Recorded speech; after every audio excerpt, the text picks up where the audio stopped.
Welcome to In the Ven Zone with Christine McKay, where we get candid about what it takes to negotiate effectively. You'll learn from the challenges and successes of entrepreneurs, executives, and experts. We help you change the nature of your negotiations and get more from every deal you do. Welcome back, everyone. Welcome back to In the Ven Zone. We are very excited to have you joining us today. We here are really focused on helping you, a small business owner and entrepreneur, figure out how to ask for more of what you want and provide you with some of the tools and techniques to help you negotiate for it. Today, I am really excited to actually have a friend and former colleague. We worked together about 6 years ago. And in a very traumatic experience, I have to say, I think for both of us. And I think it kind of forged a little bit of where we have found ourselves now. So out of trauma comes great things. So Chris Tabish is here with us today. And you are going to hear a lot of laughing today because Chris is not only been a longtime professional in Silicon Valley working with a lot of massive technology companies. He is also active stand-up comedian, and he is the author of the book Comediology, which is all about how to be more effective and fulfilled in business by using comedy. Chris is the co-founder of Venture West Consulting in Silicon Valley. The mission at Venture West is to help organizations create meaningful strategies and bring them to reality. Venture West has worked with and helped many Fortune 500 companies like Kaiser Permanente, Cisco Systems, Veritas Software, Pete's Coffee, Brown & Tolan, Petco, Juniper Networks. And that's just a few of them. So Chris has been in the industry for a long time. Chris, I am so excited to have you. I'm so glad we reconnected. I loved working with you all those years ago.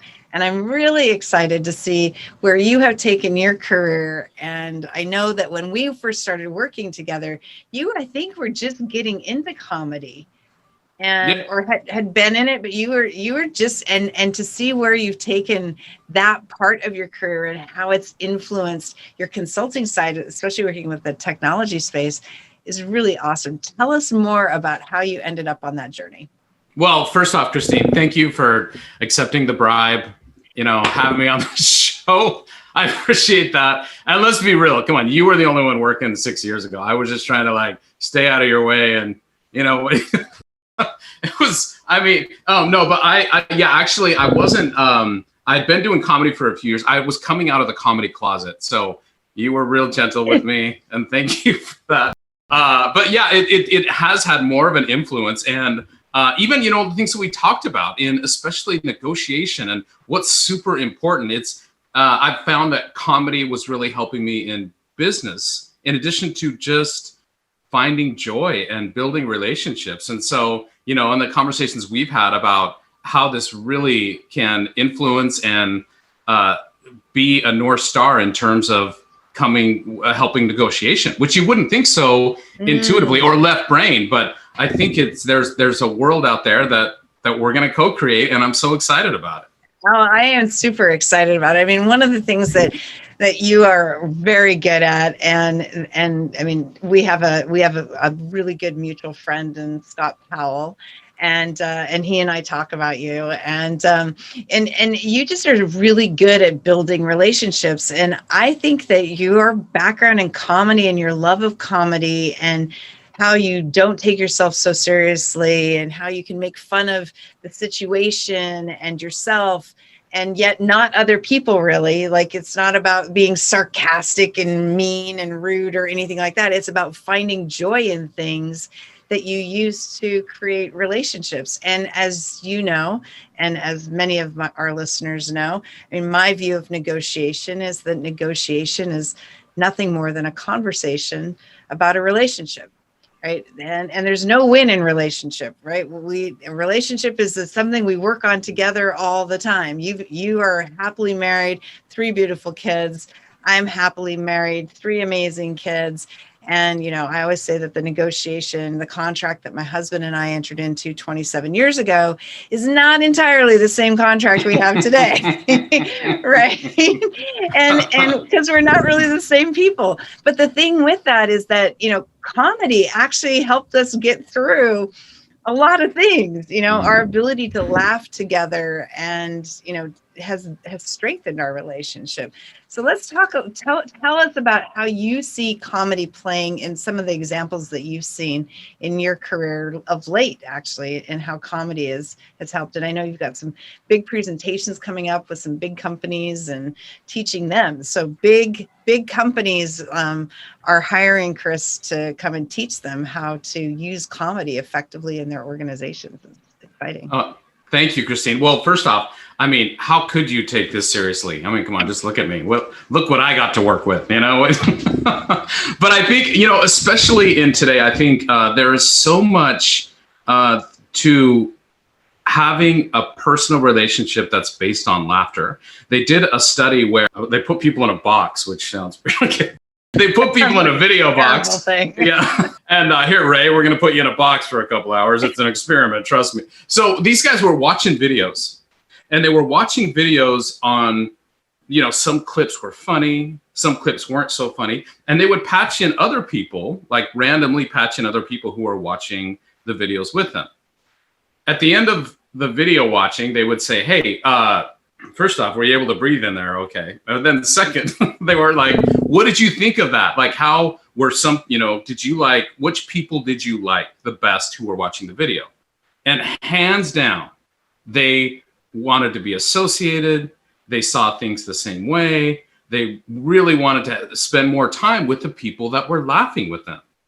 Now, it turns out they weren't even real people. They were just like the Max Headroom. Sorry for those people not born in 1986. You're definitely showing your age right there, dude. I know. But yeah, they were just video patch throughs, like recordings of people. But that's how powerful comedy is. And when you talk about negotiation, how easy it is to negotiate a peanut butter sandwich from your mom. That's like, hey, Mom, I need a peanut butter sandwich. Because you have a relationship built on trust and, yeah, he's a schlep. I need to, useless. I need to make him be, but they know you and they make up for that, any down, like slacker or whatever you have going on with you. You don't need to put on any facade. And so if you build that, people will give you the benefit of the doubt and people will go out of their way to help you be successful. I love that. So I was talking about this just yesterday with somebody. I said, I can be in a situation and not like what somebody has done, right? And in fact, I have a situation where somebody has not been doing something that I've wanted them to do and that I'm paying them to do. But it doesn't change how I feel about this person because I love this person. I have respect for this person. This person is an amazing contributor to my team. And I know that this person is going through something, right? And so it's like, okay, this person is going through something right now, and I'm going to give them some latitude. Whereas if I didn't have that and I hadn't laughed and cried with this person, then I wouldn't be as okay giving them latitude. I might sever that relationship, right? And so your ability to have that real deep connection is important. And I want to get your thoughts on this because I actually get kind of a little bit on my high horse over this whole concept, right? This KLT bullshit. This know, like, and trust. You got to know, like, and trust. Everyone's got to know, like, and trust you. And I'm like, I don't personally buy that way. But if you can, because I don't really need to know you because I can make a decision pretty fast. I need to know that what you have is going to resonate with me, that I have a need for it and that's going to deliver a result. But that isn't necessarily, I buy lots of stuff from people that I cannot stand. People are like, how do you do that? I'm like, I don't know. What they're delivering matters to me, not whether they're. Case in point, I'm on the show. You know what I'm saying? Well, yeah, there is that. But how does comedy, because everyone's talking, so many people are talking about this KLT factor. And it's like, on one hand, I think I think it's a very simplistic and not entirely accurate way. But on the other hand, what I think comedy actually, though, because so for people who do buy based on KLT, right? If you're somebody where that matters, talk about how comedy can just really expand that and influence that for those people who buy that way. Yeah, I really actually think, I mean, we talked a little bit about this. I agree with you. I wouldn't necessarily like know, like, and trust. It's almost like, I feel like comedy is a negotiation. So when I'm up on stage, one of the things is I have to demonstrate that I'm human, that that there is a connection between me and you, and I'm open. There's an open energy about me. Now, it isn't necessarily something you need to trust all my values and judgment, but there's a way that you can get in there and engage. And you do that by self-deprecation. You do that by telling stories that you can relate to.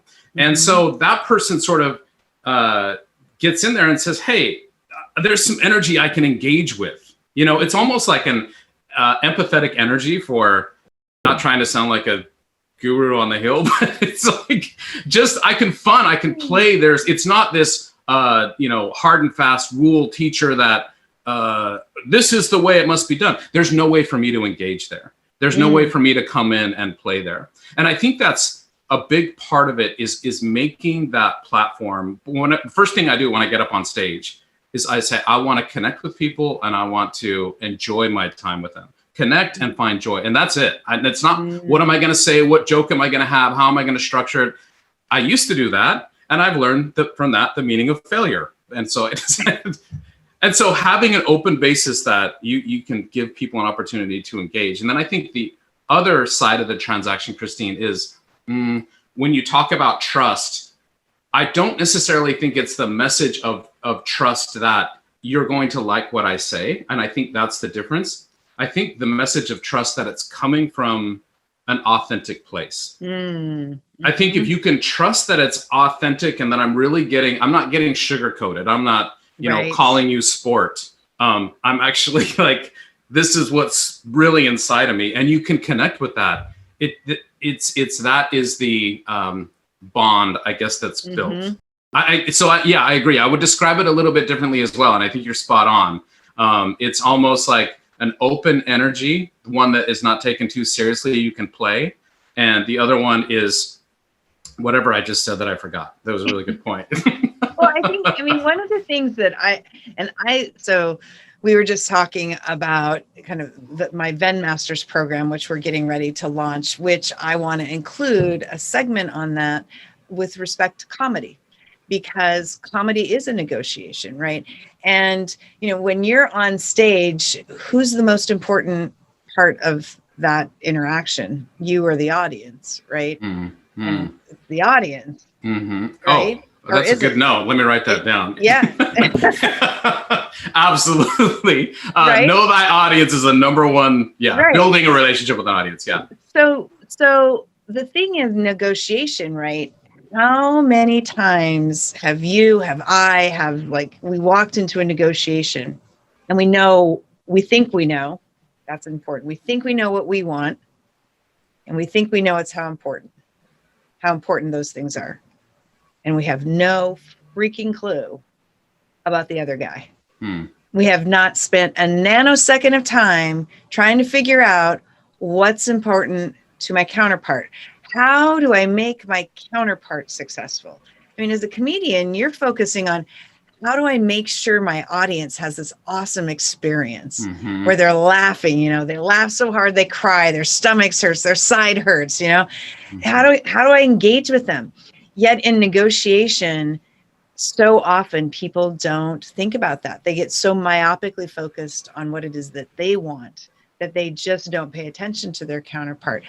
Tell me about a time when you did not negotiate effectively with your audience and it was a complete disaster. Yeah, I would say my first 1,000 times on stage. And that, Christine, I love where you're going, and I love the analogy. It's because when I first did that, there's so many in comedy, you're drawn to that field because I think, love to make people laugh, and you love that reaction, and it's just such a high. better than any drug, at least the ones that I've tried. And, I think because of that, but then you need to learn this craft, and this craft is so much about rules, the power of three. It's about breaking assumptions. It's about having so many minutes and so many laughs per minute. And you really get caught up in the mechanics. And so it's a mental arm wrestle when the first times you're going up on stage to think, I need to remember my lines. I need to remember the power of three. I need to look here and you're so consumed in, to your point, what you want, analogous to a contract negotiation, you completely forget people are there and it falls flat. Yeah. And, sometimes I think stand-up comedy, the first 1,000 times is all about failing in front of people. And I've gotten super good at that. So so then you wake up and you're like, wait a second. When I learned, and it was kind of the opposite, I completely muffed up a line. Kind of happened by accident. I'm like, I'm just going to bring the joy. That's all. And I didn't memorize, and I didn't go through the mechanics before I got on stage. Just like I said, I'm going to connect with people and find joy. And I got up there and I completely muffed up the lines. And I'm like, dude, I think I just completely muffed up the lines.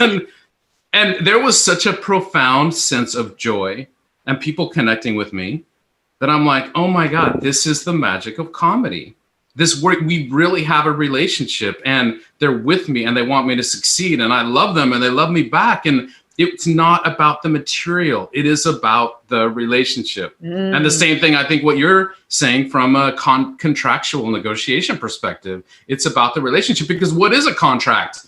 It's the representative of representation of that relationship. Absolutely. Yeah. I always say my lawyer friends always laugh at me because they're like, Christine, and I apologize to my girlfriend whose name is in fact Pollyanna, but it's better than Karen. Better than Karen. I have a bunch of Karen's friends too, but no, I've had attorneys go, that's such a Pollyanna view, and I'm like, if you knew my girlfriend Pollyanna, you would not be saying that because she is badass.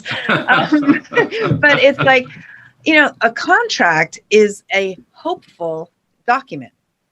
It is entered into based on the hope of a better future, either together or apart, depending on whether it's a contract to separate something, but it's a document that's based on the hope of something better to come. Right. And people just don't think of contracts that way, right? That's, what lawyer would sit and say, oh, a contract's a hopeful document. Like, Christine, you are out of your damn mind. And I am probably out of my damn mind. But still, I mean, that's the thing, though, that it is a representation of a relationship. And you enter into a relationship because you have an expectation that you are going to be better off. And therefore, your counterpart will be better off together, and however this relationship is defined, which is kind of what you're talking about with respect to comedy. And it also, what I hear you saying is there's a freedom in that moment when you went, I'm just going to engage and I'm going to bring joy. And you didn't go through, what the 3 rules were and all that. There was a freedom in that and letting that go. Talk a little bit more about what that freedom has allowed you, because I do believe that this has a really strong correlation to negotiation, because when we go into a negotiation and we are so fixated, and 55% of negotiators are what we call maverick negotiators. They have a checklist and they go down that checklist and they get point 1, they get point 2, they don't get point 3 and they get pissed off about it. They get point 4, they get point 5, they get all but points 3 and 9, and they go, okay, well, I'm really ticked off that I didn't get 3 and 9, but I got an 80% on my quiz, kind of thing. But they've lost the freedom and in that of what it would be to explore that relationship without the checklist and find more value as a result of that checklist. How has that freedom opened up your ability to find value in that relationship with your audience? I will answer that, but can you tell me, am I getting a B+ so far? Is that? I think Christine, one of the things I don't know. We're still maybe at a C level at this point. I don't know. Yeah, I was like, the audience, when you in in YouTube and in all that, let Chris know what you're giving him as a grade. okay. I think what you just said was absolutely brilliant. And I'm not even sure you meant to say it, but you were kind of like off the cuff. But you are the Christ child of contracts, Christine. So it's meant to come out. You said maybe I'm out of my mind. And that is spot on. That is 1,000% correct. So here's what happens with comedy. And I'll use the example of going into a meeting, but it's the same thing applies in a contractual meeting. So you go in and it's in the morning and you just, you're halfway through your Starbucks or Pete's and you're like, what is Bob's a jerk? What are you looking at, Melinda? You're just like getting your stuff together. Then all of a sudden somebody says something and it makes you laugh. It makes you giggle. So in that moment, you're transforming from your mind to like, what are we going to talk about? How's it going to impact me? Am I going to get an 80%? All of a sudden you move your body and because you laugh, you're out of your mind.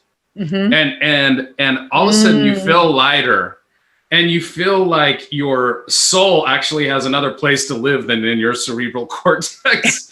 And you're like, hey man, come give me a hug. And it totally changes your perspective. It changes how you engage. And there's so much intelligence in our bodies if we give it a chance. Your mind couldn't keep you alive for 10 seconds, pulse rate, blood flow, lung capacity, all this stuff that your body knows how to do. And guess what? Your body, if you let it, knows how to build a relationship, knows how to speak, knows how to engage, knows how to be authentic. And from that, you're right, it reaches far greater heights than only your mind could do. Yes, I agree with you. Get out of your mind and go to heights that you never thought possible. Absolutely. I love that. That's just really, really because you made it up. What else I got up my sleeve? There's only one other time that I think that you get out of your mind, and by out of your mind, get out of your way. You're either laughing and just like really laughing hard, or you're having an orgasm. It's one of the two. That's why every time before a contract meeting, I just sit around, I say, bathe her and bring her to me. And then things just go well from there. I mean, it's like that. And the thing that's so amazing about laughter is that not only do you forget your mind, you forget your entire self. You just forget yourself. Yeah, that's right. And laughing is something that you cannot do without abandoning, right? Yeah. There is a surrender that comes from laughter. Right. And in that surrender, and that one time I orgasmed on stage, but we're not going to go into what's he doing up there? Hey, can somebody throw me a towel? We're not talking Pee Wee Herman. No Pee Wee Herman. Right, and thanks for that visual, D-. All right. Favorite day is Palm Sunday. Yeah. We're going down, Roy. I knew this would happen. Okay, we might have to make this an R-rated episode. Right. No, you're being generous. I didn't order a pizza. but there, I mean, the thing is that in business, because you've seen me negotiate contracts, and you've been around when I've been doing that, and I really do try to lighten things to make people get so serious about it and so like intense about it, and people are like, it's I gotta win, or I hate losing more than I even like winning, more than I love winning. And I'm like, what the hell does that mean, right?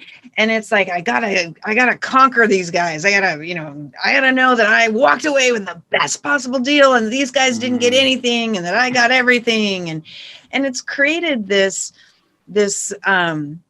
psychology around negotiation, this fear around negotiation, when in fact, just like I would suggest that we have been laughing since we were babies, and would lose ourselves and abandon. Like there's nothing that makes me laugh harder than watching a little baby who has no ability to use words yet just laugh randomly, belly laugh for no apparent reason, right? Right. I've got a YouTube video going through my head and it's already making me laugh, right? And yet we don't allow ourselves to do that in business. We've got, especially in the United States, which obviously where we are at, but in other, and I think it's actually really quite sad that a lot of US business culture is permeating other parts of the world now. And, but I mean, I've done a lot of work in Southeast Asia, and they don't laugh very much in business meetings at all. And it's like, if we could just bring that laughter that we had from when we were kids, because we learn how to negotiate when we're kids. I mean, 7-year-olds are the best damn negotiators on the planet, and they're really good. And it's always interesting when I hear adults, when I say this and adults say 7-year-olds are great at manipulating. I'm like, no, they're not great at manipulating. They're great at influencing you. They're great at negotiating with you to figure out, they understand you. They've learned who you are as mom, at me as mom. They learned who my husband was as dad. They learned how to talk to their grandparents. They learned how to talk to the family friend. They learned how to talk to each of their teachers. And they saw that and they adjusted. And they were really good at making those adjustments, just like they're really good at laughing at the stupid, nonsensical things in life and finding joy in the mundane almost, right? But as we got older, we've forgotten how to laugh, and we've also forgotten how to negotiate in many cases. These things that we've done that we started out doing when we were a kid. And I mean, so people say to me, well, I'm a terrible negotiator. I was never a good negotiator. I'm like, you're full of crap. There was a time in your life when you were really, really good at it. And what do you say to adults who are like, well, comedy doesn't belong in business. It's a serious thing and you keep score by dollars. And how do you react to that? Yeah, I think a couple of things that you said really resonate with me, in particular 7-year-olds, because they're good. So comedy is another word in my mind for truth. The reason that comedy resonates with us is that it's true. And 7-year-olds are really good at negotiation, to your point. They're also really good at comedy. So for example, when my son was 7, we're hanging out, like the whole family is over in our house. Actually we were on a houseboat, and everybody sees like the deck, and you can see everything. There's sorry in advance, a little poopy joke, but whatever. In the trash can, whatever. We all do it. There's last I checked. Somebody wrote a book about it. Either that, or you're gonna have to go in a few minutes. Okay, so there was a trash can, and there was a big toilet paper with poopy on it.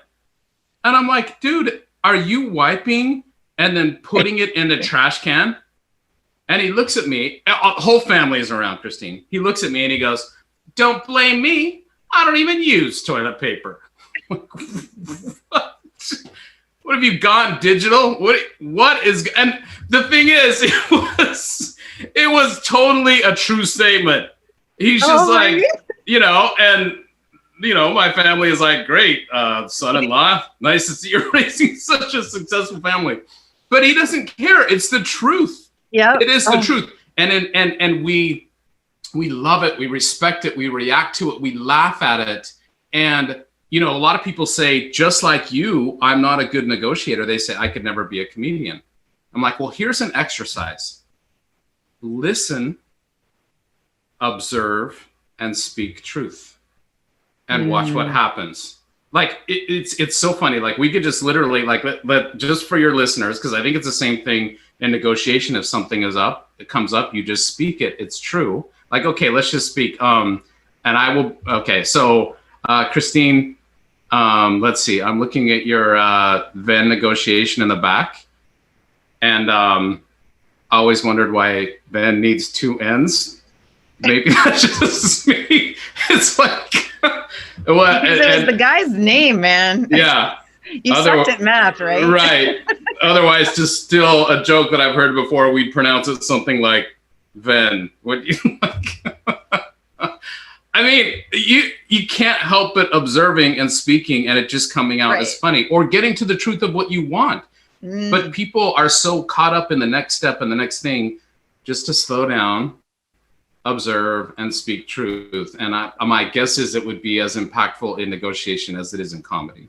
Oh, it absolutely would be. I mean, I talk a lot about how my view of listening is a full contact activity. It's a full body activity. If all you do is try to listen with your ears, you're missing 55% of communication, which is nonverbal, right?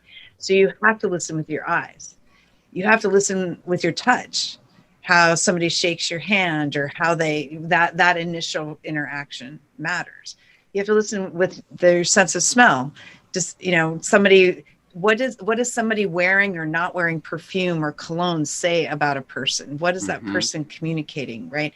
What they wear, the style of clothing, the colors of the clothing. Obviously for me, somebody looks at me and goes, well, why in the hell does she dye her hair funky, weird colors, right? It's like, what does that say about it? And that's all communication, right? And so what you're talking about to me is, the power of observation, the power of listening, and how you take that and you use that to inform essentially a hypothesis about your counterpart, about the other side of the table. And then you spend your time, was my hypothesis correct? Where did I screw up? Where did I make a misjudgment or a misassessment? And that's part of where that dialogue comes in. Yeah. Yes. 100%. You put it so well about listening with your full body. And that applies to the other party. It also applies to ourselves. And one of the things that we suppress is like, well, I don't really want the more money. I just want to work a lot of hours. I'll take the job. It's like, no, you're not listening to yourself. One of the things I love about comedy is that if I tell you a joke, you are going to think that it's funny or it's not. But you don't need to look up Gartner. You don't need to go to the industry reports. You don't need to say, hey, boss, was that a funny joke? No, it's either funny or it's not to you. Right. And the only way you can know that is getting in touch with yourself. And so slowly, and this is going to sound so funny, but this was the journey for me in comedy, is realizing that I have a voice, I have a predilection, I have things that are important to me that I need to get out on the table. I can't, I can't hold my breath in the outhouse for another 20 years from our last company. I need to get out because this sucks. There are things that and that's respecting that and listening to that, as well as listening to others and coming to that agreement. You can't go wrong. I often tell people that the hardest part of every negotiation is the negotiation we have between our ears. The stories that we tell ourselves, the lies that we tell ourselves. And our brain does that as a way of trying to protect us, right? It wants everything to stay nice and exactly where it is because it's cozy, warm, and you are not dying where you're at. If that's, and it's like, so if you're not dying and I'm not having to protect you, I don't want you to change anything, right? So we tell ourselves, right? It's like, I tell a story about how I bought 2 cars for the price of one plus $5,000, right? So, I went to a car dealership and it was like, yeah, I want to buy 2 cars. I'm only going to pay for one of them, but I want to drive off the lot with 2 of them, right? And it's like, if I had told anybody that I was going to do that, people would have been, oh my God, you can't do that. But I had researched the hell out of the car, the market, the dealerships. I understood how they made money. I understood how they sold. I understood the probability of selling that particular car, what the cost of holding was. I had this hypothesis about what this car buying situation was. And having that and being able to have that hypothesis to test made a difference. And I didn't go in negotiating against myself before I'd ever tested with the person I actually needed to negotiate with, whether or not it was possible. right? I said, based on my research, I think this is doable. And then I was wrong on my inventory holding costs. And so I increased my offer by $5,000. But I said, an hour or an hour and a half of research saved me $23,000. Wow. Right. And it's like, but if you negotiate against yourself before you get there, before you ask for the raise, before, my husband just did this. He just changed jobs this summer.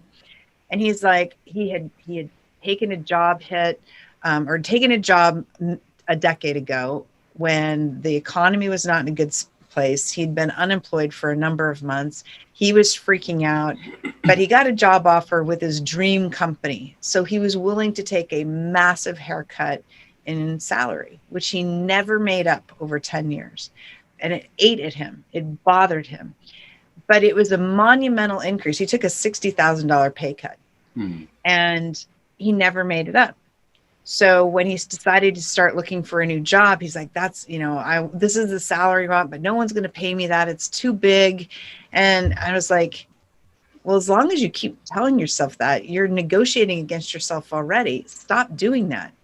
Put it out there, say what you want and go. And he got the salary he wanted, right? Yeah. And he's got 25% salary increase during COVID, right? Wow. So it's like, so that negotiation that we have with ourselves, and I love what you're saying, that, comedy and the conversation we have with ourselves and whether we're willing to laugh with ourselves is part of that contract, right? To be successful and move forward. It is. And you're right. We negotiate, we cut ourselves off and we negotiate with ourselves and cut ourselves short. The same thing happens in comedy and it translates to business. One of the things that I've learned is it's the same thing that happens in a joke as it does in a statement of what you want. And to embrace the moment of a pause, to embrace silence. So when I start off comedy, I would say a joke and I would be like, okay, blah, blah, blah, blah. And because I was so like, is this going to hit? I better be on to the next thing before people realize I'm not funny. And now it's like, that's the joke. And then you just kind of sit there and you're like, and that didn't work out. And that's, you can always, if you're present and you've embraced that moment and you quite frankly, I know this is going to sound funny, but you fall in love with that moment. And when you're in love, if you think about it, you're in love. You don't hurry things up. First, I want to kiss your nose. Then I want to get on with it. It's like, no, you want to. First, I want to kiss your nose. Okay, weird. You want to take every moment and you just want to stretch that moment out. You fall completely in love with that moment. And the same thing is on stage. The same thing when you're asking for a raise. This is what I want. And you fall in love. And hopefully they'll love you back. And if not, it's a joyful moment anyway. And you find joy in it and you go on to the next one and you raise $5,000. Exactly. But that's the magic if we let ourselves have that magic. But we don't give ourselves a chance. We so often don't. I do an exercise. I can't remember if I did it when we were working together and we had a group event or not, but I do an exercise when I have a group of people together, and it's about getting comfortable with silence. And I'll have, 5 or 6 people and I'll have somebody ask a question. And the person who asks a question cannot say anything for 30 seconds. And invariably, somebody dives into the question. But also, equally as invariably, there's one person who waits until the 20 or 25 second mark before he or she starts to speak at all. And by this time, many people are like leaned across the table. They're mouthing words in anticipation. They are fidgeting. They are jumping out of their skins because they think 30 seconds is a really long time. A number of times I've been on negotiation calls or in meetings when, especially a call, when somebody will they'll say something and I just say nothing. and they'll wait and they'll stop talking too, because they know this, silence thing too. And I know they're waiting for me to dive in, and I don't do that. And then they'll say, "Are you still there?" And I'm like, "Yeah, I'm just listening." and then they dive back in, because the power of that silent moment is so incredible, that pregnant pause, that it's just there's so much that you can learn about the situation, about your counterpart, and about yourself in those moments of silence. But if we're constantly trying to fill in the airspace, then we learn nothing. All we know is what we think we know.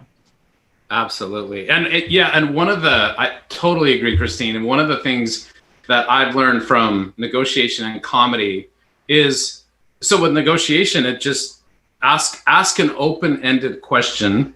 And just like our tendency is to negotiate with ourselves, the audience will make up their own story, negotiate with themselves. So the analogous thing, I think, in a contract is, how can I do that? And then let them negotiate it out. Well, I guess you can. I better give you what you want. And the same thing in comedy. It's funny. There's a joke that I've told where the question, I'll tell it to you, and the question actually hits bigger than the punchline. So the joke goes, I visited an Airbnb during COVID, and I was worried about COVID. And so I said, "Hey, I'm worried about COVID. Do you guys, how can you?" He's like, "Well," and he's like, "Don't worry. Now during COVID, we do a deep cleaning." And I'm like, "Well, what'd you do before?" He looks at me and he's like, "Not a deep cleaning." So I mean, but usually when I tell that, the question, because the audience is what the hell did they do before? And they're just like, "Oh my God, have I been sleeping in this or whatever?" And the punchline hits most of the time, but not as big as the question. And if you use that to your advantage, the same way in negotiation, let them negotiate with themselves. Absolutely. They're really good at it. Oh, Chris, this has been amazing. And I know you have a hard stop in a few minutes. So how can people find your book? How can they find you? I want to, you guys buy Chris's book, Comediology. I know it's on Amazon. Oh, thanks. Thank you, Christine. To find me, they just need to go to my wife's phone, find my friends, and at any particular moment, know exactly where I am. Yes, Comediology on Amazon. It is on Audible, and you can reach me at comediology.com. Love to hear from folks. And so give me a shout, and I love to engage. I'm really responsive, except when I'm sleeping. But other than that, call me, and love to virtually hang out. Thank you, Chris. What kind of parting comments do you want to leave with our guests? Christine, I just had such a joy with you. Seriously, this has been so much fun. Thank you for having me on the show. You clearly are the contractual guru, and I'm just grateful to have spent time with you and had a laugh. And sincerely, thank you. Well, thank you. You are amazing. I love you. I just am really glad that we got this to work, and I'm really excited because I've got some things brewing with some of my programs, and Chris, I see us having some work together in the future, and because I think comedy is a great way to help entrepreneurs and small business owners embrace a topic that they are not quite so comfortable with. So we're gonna do a live event, right? We got that in the works. Yes. We are. Yes, we are. So probably we're in the spring, end of March, early April, maybe. I don't know, but I've got it on record, unless it gets edited out. So now Well, I also want to thank every one of our listeners. Thank you so much for honoring us with your time today. This has been, I hope you have found this to be as fun and enjoyable as I have. I've laughed really hard, and I look forward to seeing you all again on our next episode of In the Venn Zone. Negotiation is nothing more than a conversation about a relationship, and there is no win in relationship. go make great relationships. Thanks, everyone. Have a great day. Cheers. Thank you for joining us for this episode of In the Ven Zone with Christine McKay. We invite you to visit our website at www.ven.zone to access the show notes and other helpful resources. Empower the negotiator in you and successfully level the playing field. Join us again next time here on In the Ven Zone.